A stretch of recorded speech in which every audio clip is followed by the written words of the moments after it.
Hey guys, Yule here. So today I will be planting this beautiful shrub that is called Caryopteris clandinensis beyond midnight. And I've had Caryopteris in my garden before.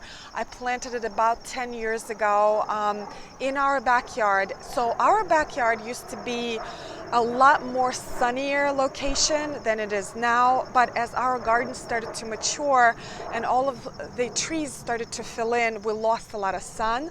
So Caryopteris likes to be out in the sun as much as possible. It is a full sun plant.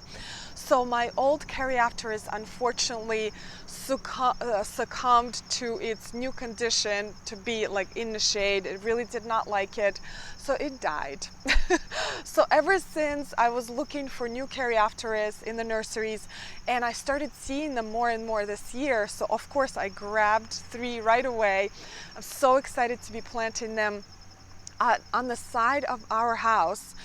So this plant is deer resistant. That is like one of my number one things. If I plant anything in front of our house or on the side of our house, it has to be deer resistant. We have deer browsing through, like not embarrassed at all, just eating my plants. And I think Mike told me he saw 5 the other night, totally just like, eating my plants out in the front.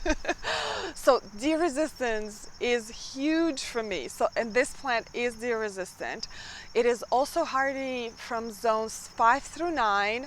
So the one thing, if you're in zone 5 or 6, it may die all the way back to the ground after the winter. But it's okay, don't worry about it. It will grow back with no problem because it is a later blooming shrub. All of this new growth that you see here is pretty much this season's growth.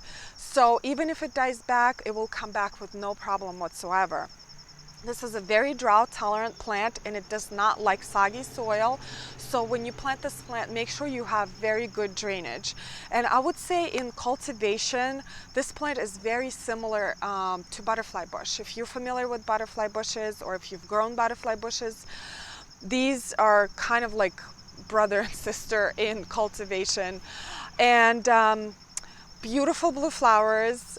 Different varieties come in different blues. They could be lighter blues or darker blues. This is one of the darkest blues that I've seen on Caryopteris. Also, the foliage is quite different on different varieties. So the old one that I had yellow leaves or gold leaves. So even if it wasn't blooming, it had a lot of horticultural value, a lot of interest all year round. And this one has this more darker leaves. Some other varieties have this dusty silver leaves. So very good looking plant no matter the season. Huge pollinator plant. Oh my word, as I'm sitting here, like their bees were just like swarming all over it. So this is a later blooming pollinator plant, and it's quite important because as our pollinators are going into the dormant season, they are looking for those plants that they can gather nectar from and kind of fatten up. And also this plant, I love blues in my garden and cool colors. They're just so peaceful and also easy to pair with other colors. So this is one of those plants that plays well with others no matter the color. So what I did today, I walked around my garden and I gathered different color plants, and I'm going to show you what this plant looks like with all those different colors. All right, so I will start with the red, and this is red pentas that is from the front border bed that we particularly started for Michael because he loves hot colors so much. But look at this, they look so beautiful together, and there are bees all over the place. Just gorgeous. I also have red drift roses blooming in my garden right now, and they also look so good together. Look at this. Now orange. Orange is very hard to pair with other plants with other colors because it is just so hot and so screaming at you. but this blue of this Caryopteris almost like cools it down. So it's just a beautiful contrast. And then of course my favorite pastels. This is my Lavender Perfection Dahlia. Perfection.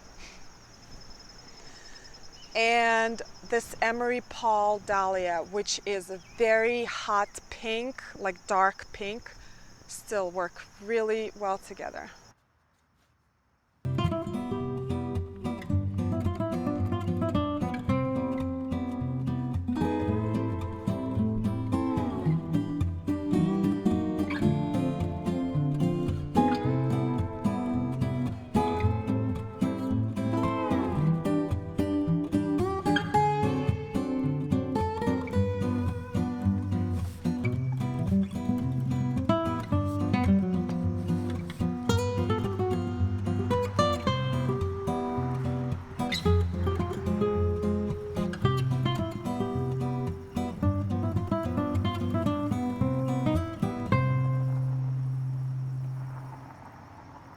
Alright guys, so this is all planted and I love how it turned out.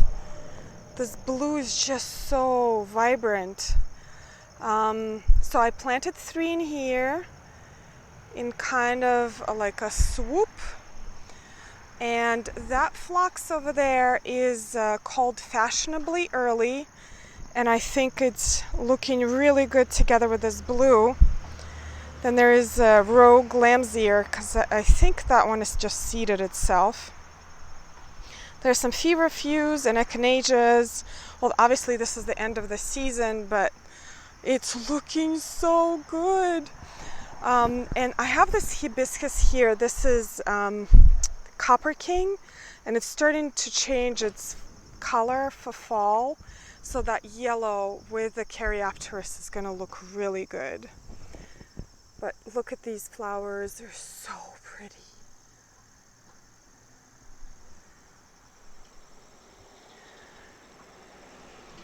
It is from the other side of the border. This is a double-sided border. I still have some Joe Pye weed going on here. And look at this. Oh, so pretty. So the size of these Caryopteris is actually 2.5 feet tall and wide, which is like this little cute plant that you can tuck in anywhere in your border. If you're looking for that petite shrub, this is just perfect. Love it. All right guys, this is it for today. I hope you inspired to plant this wonderful plant called Caryopteris and enjoy it as much as I will mine. If you have any questions or comments, post it in the comment section below. I'll see you next time. Bye.